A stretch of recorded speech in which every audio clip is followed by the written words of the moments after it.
After a lengthy debate between Apple and the FBI on cracking an encrypted iPhone, investigators have gained the access they've needed without Apple's help.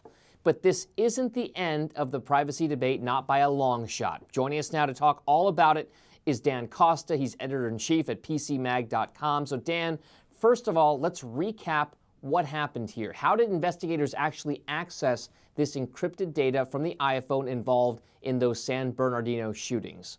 Yeah, so the short version is the FBI isn't telling us. We don't know exactly how they did it. There's some theories about it. But it goes to show, it actually proves 2 points that Apple was making throughout this debate.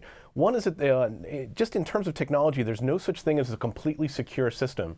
So this was a phone that was uncrackable 2 months ago, and now the FBI can crack it without Apple's help. The other thing that's happening here is that now that they've figured out how to access this phone, the FBI is going to be free to crack other iPhones without Apple's help or Apple's permission.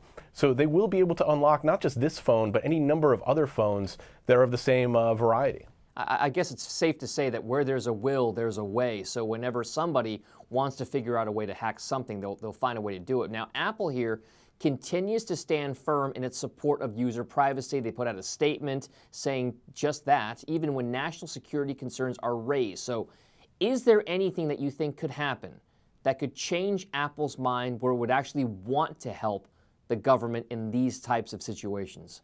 I mean, to be clear, I think Apple has helped the government in a number of cases in the past, and they're going to do so again in the future.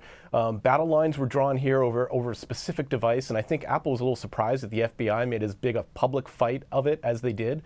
But I think that's what we're seeing at this case, is that this is a controversy and an issue that is moving from the back boardrooms of Apple and Google and Microsoft and law enforcement out into public opinion. And now there are court cases that are going to be tried, but there's also a court of public opinion that both these sides are vying for and trying to win support for.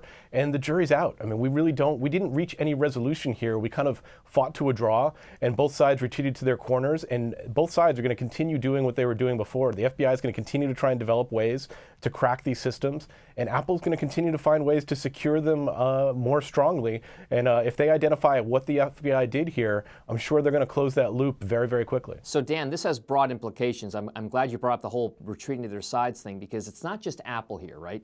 This is the tech world and software world overall. So other tech giants could be faced with similar concerns with what's happened here with Apple.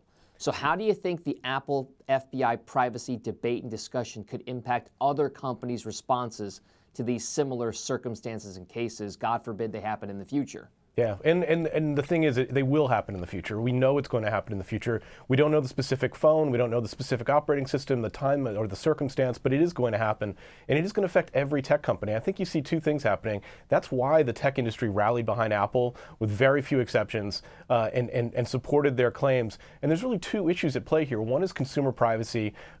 Does the government have a right to unlock these phones in these cases?